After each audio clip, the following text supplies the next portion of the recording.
friends, welcome to a Guru channel.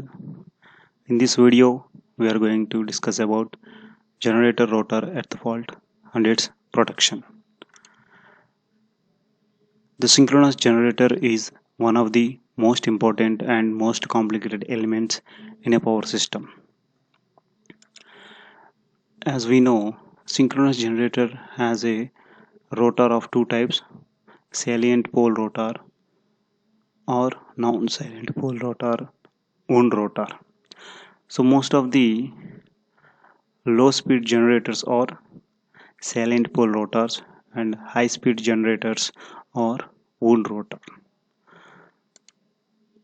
So this is the diagram of image of and synchronous alternator rotor field winding. So here these are the rotor pole coils. This is pole number 1, pole number 2, pole number 3 and so on. So these are the rotor poles, and this image is the stator of a synchronous generator. So this synchronous generator is a hydro generator used to generate electricity in idle power plants. So here the rotor poles are connected in series. The number of poles or depends upon the speed of the rotor, and so this rotor is fed by DC supply through slip rings. So this is the close view of synchronous generator, rotor and stator. So this part is rotor and this one is the air gap between stator and rotor, and this is the stator. So this is stator winding and these two are rotor leads. One is positive lead, another one is negative lead. One is incoming and all the poles are connected in series. This one is the negative terminal, and these are the rotor pole coils, nothing but the rotor winding. And so this one is the rotor core. Rotor core is used to hold the rotor pole coils. So this rotor core is grounded to remove the eddy currents in the rotor core. If any part of this rotor winding is connected to grounded part, so then the earth fault occurs. That is called as rotor earth fault. So these leads and the pole to pole joints, pole to pole interconnected joints are more prone to earth faults because they are very near to grounded portion, and then rotor earth fault may occur because of these rotor leads or pole to pole joints are connected to the grounding part. So here the first rotor ground fault will not cause any huge amount of damage. It is a warning to the user or warning to the operator. So let us see the first earth fault or second earth fault by using this diagram. So this is the winding diagram of a synchronous generator rotor. So here the number of poles are 4 poles. So these two are slip rings. So this one is pole number 1, pole number 2, pole number 3, pole number 4. All four poles are connected in series. Suppose consider pole number 1 and pole number 2 interconnecting joint got earthed. So this will not cause any huge damage because the amount of current flowing through the ground is very negligible. So this field current will flow through the all 4 pole coils in series.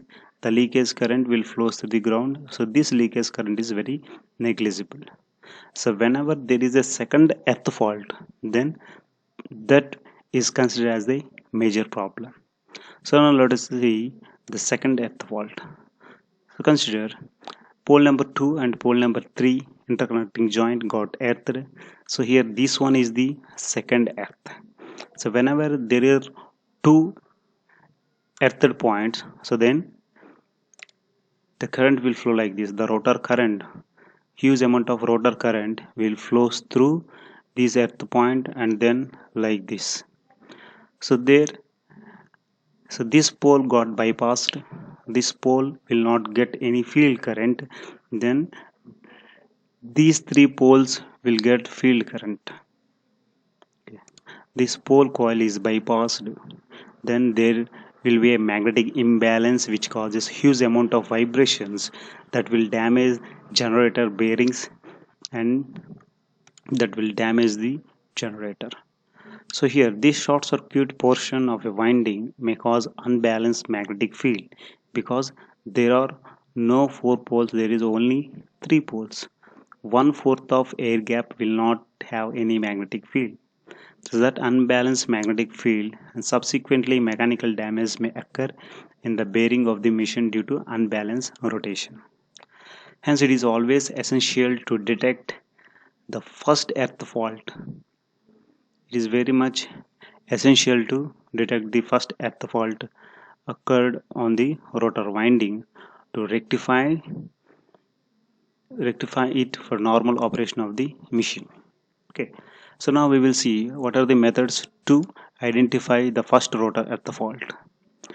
Okay, so there are mainly three methods are there. The first one and basic one is potentiometer method, and second one is the AC injection method, and third one is the DC injection method. So this is the diagram of the potentiometer method. As name indicates, we are using a resistor, a potentiometer across the field winding or across the exciter, and we are connecting a voltage sensitive relay exactly at the midpoint of the our potentiometer. So here I am considering the rotor winding is excited with 100 volts DC supply. So then there will be a positive 50 volts at one end, another negative 50 volts at another end. Exactly at midpoint we are having a zero potential point. At that zero potential point we are connecting the voltage sensitive relay. So here the ground is maintained at zero potential. Under healthy condition there will be no voltage across the voltage relay because here the voltage is 0 volts and the other end is also 0 volts. So whenever there is a earth fault, some part of the winding got earthed, so then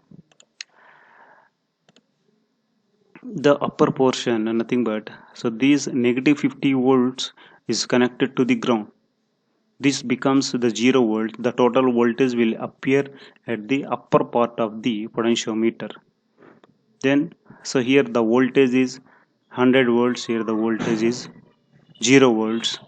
Then there is a potential difference voltage across voltage relay, so will energize the trip circuit. And the next one is AC injection method. So this one is the diagram for AC injection method. So here an auxiliary AC supply is used.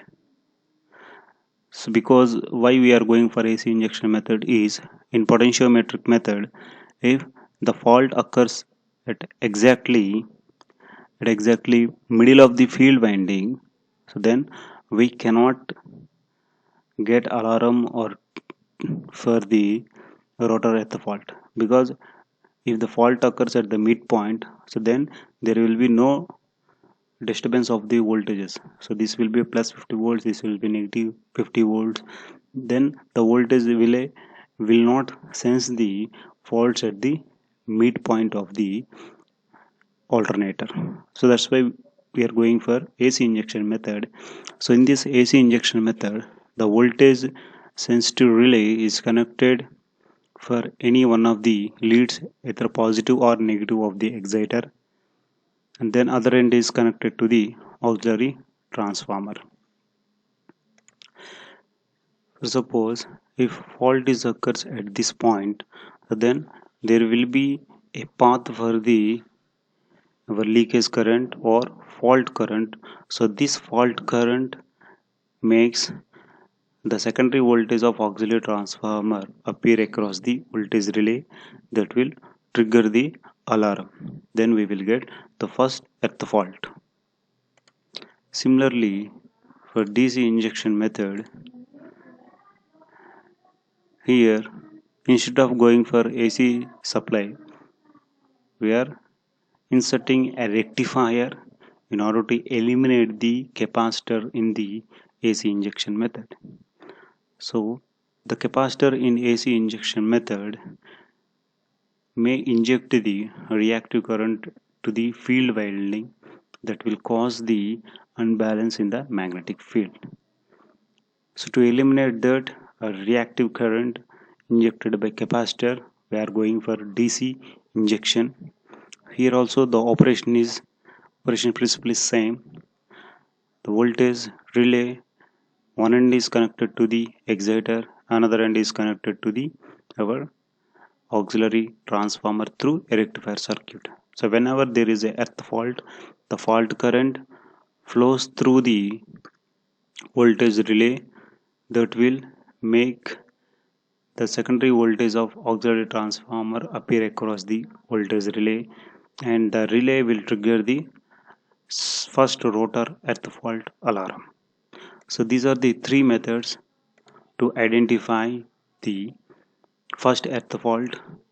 The identification of first earth fault is much essential to eliminate the second earth fault, because second earth fault will short circuit the some part of the field winding that will create huge amount of vibrations in the alternator that will damage the machine.